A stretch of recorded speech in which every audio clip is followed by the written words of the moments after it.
Dear listener, before the story begins, I ask you to subscribe to my channel. This is the best motivation at the start. And we are starting.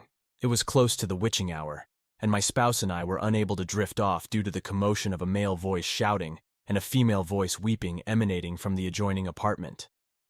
Our neighbor is reprimanding his wife once more, my wife remarked on the young couple's quarrel.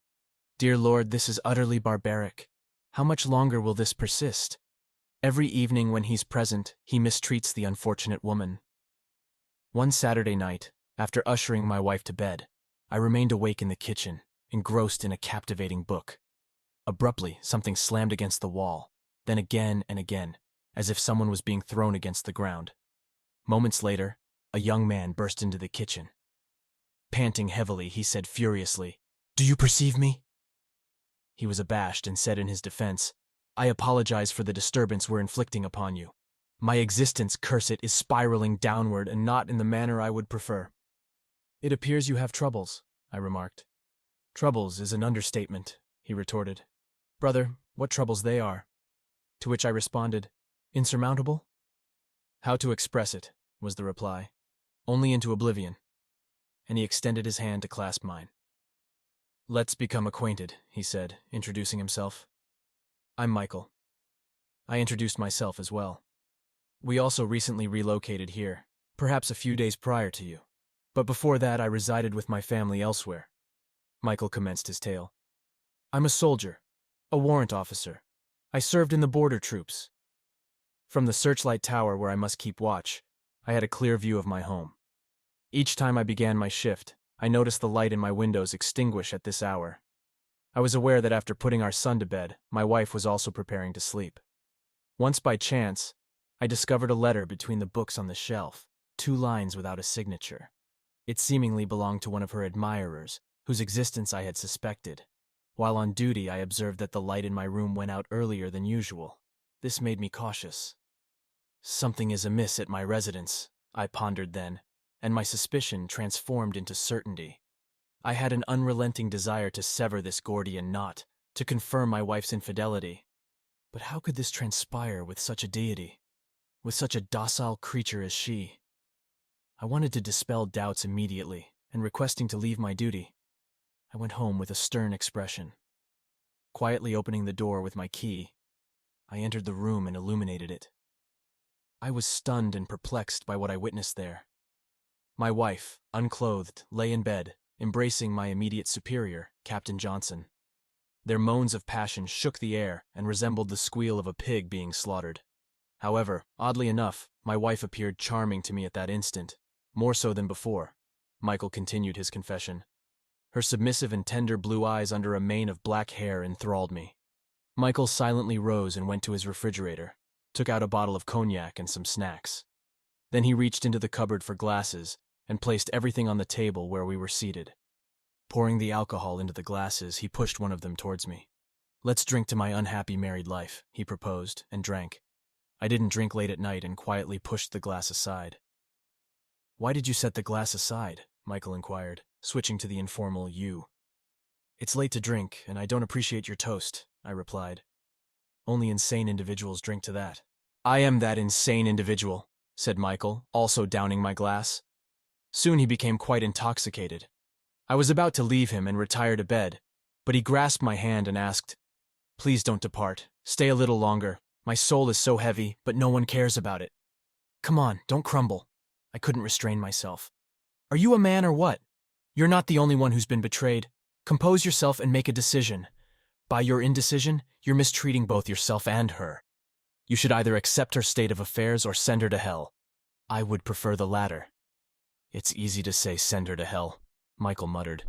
"I adore this woman. I love her more than life itself. We have a son whom I cherish no less. How can I live without them, can you tell me? You can't force love."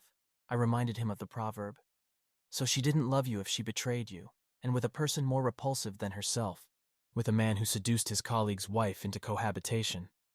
"I think so too," Michael concurred with me. "When I ponder my wife's infidelity, and I ponder it almost every evening, my heart shatters into pieces.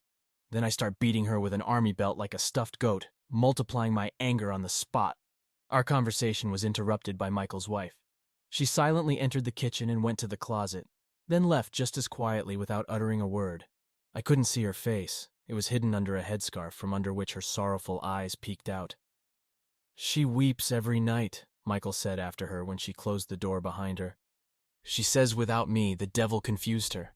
And where is now that slender brunette in the face of my wife, usually so cheerful and energetic, with a clear face and laughing eyes that always, even in difficult moments, radiated happiness?" "Perhaps then it just seemed that way to you?" I inquired. "I wouldn't like to think so, but I have to." Then we both fell silent, lost in thought. There was something to ponder. I broke the silence. A question tormented me that I hadn't had time to ask my neighbor. "Michael, doesn't the presence of your son restrain you from the daily execution of your wife?" "He's not with us now," was the answer. When I caught my wife cheating, the child was already asleep. I didn't make a scene so as not to frighten him, and I left the house. The confrontations were later and have continued. But then I went on vacation with my family to her parents' place with a firm intention to break up with my significant other. But as you can see, nothing came of it. We returned home together. "And what happened to your boss, Johnson, I wonder?" I said. "He wisely retreated from the military unit, left in an unknown direction." About my neighbor's misfortune, I had the imprudence to share with my wife. She listened to me with apparent indifference, saying nothing.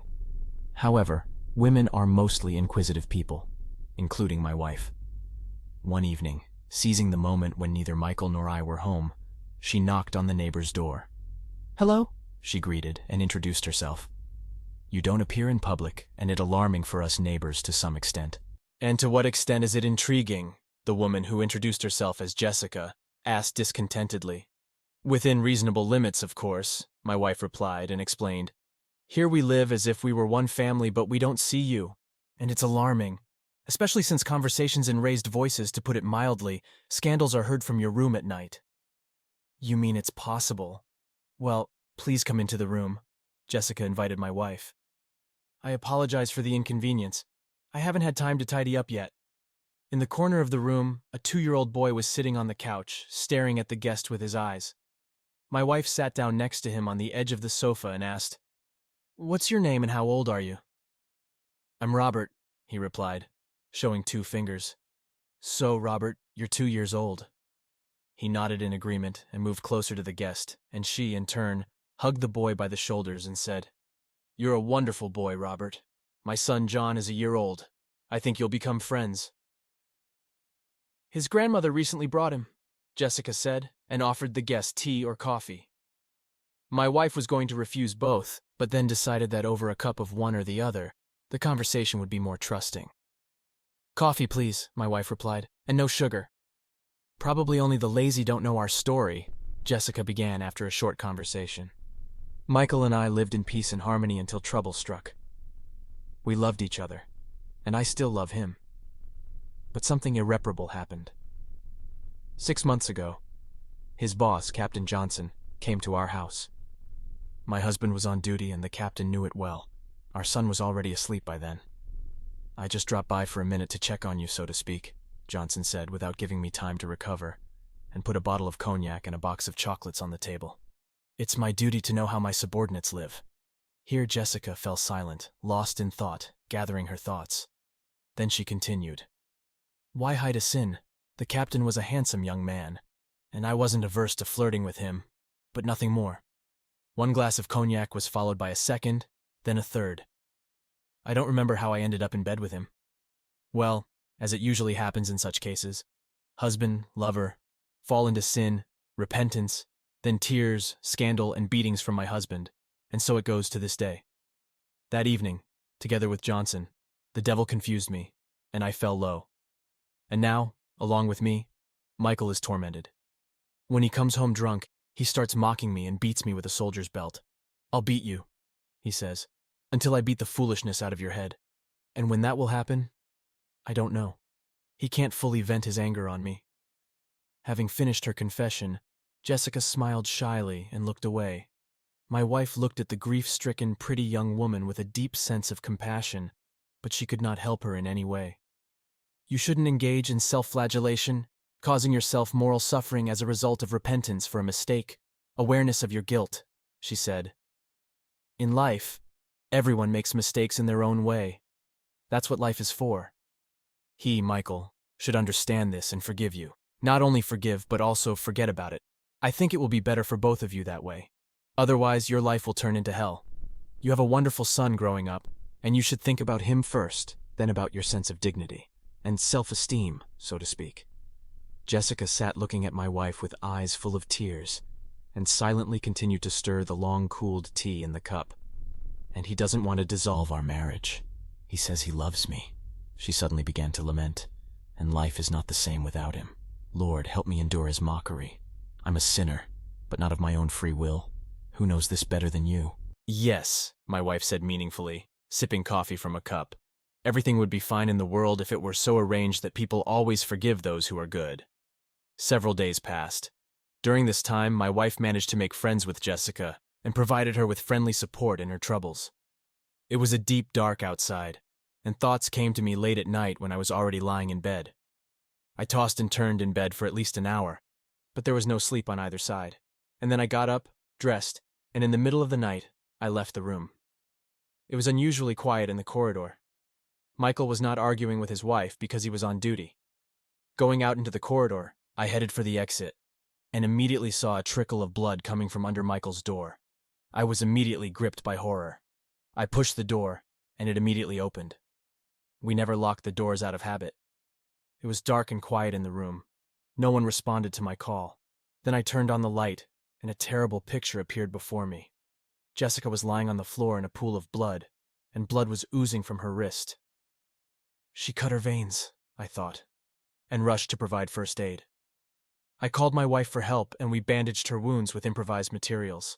Soon all the neighbors were fussing around the victim, called an ambulance and Michael. Michael rushed home when the doctors had already provided the victim with the necessary help and were going to hospitalize her. With horror in his eyes, he approached her and guiltily knelt down. "Forgive me, my love, for the suffering I caused you," he pleaded tearfully. "Forgive me, fool, if you can. I brought my wife to this state, and now he asks for forgiveness." Someone's disgruntled whisper was heard, but none of those present paid attention to it. They had no time for that. "This is simply monstrous, dear sirs, to drive a woman to suicide," the old doctor said, addressing Michael and guessing the reason for the family drama. Michael was struck, confused by Jessica's actions and, most importantly, her determination.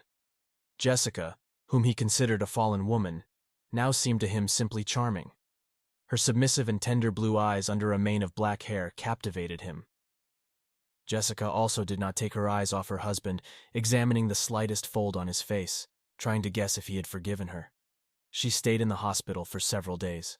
All this time, Michael, along with his son, did not leave her bedside. It was clear that it would be difficult to find a happier family than this one in misfortune. Over time, some of our residents moved out of the dormitory, while others left this world. As for Michael and Jessica, I heard that their family had a new addition. A girl, Daisy, was born. One could only rejoice at such an event in their life.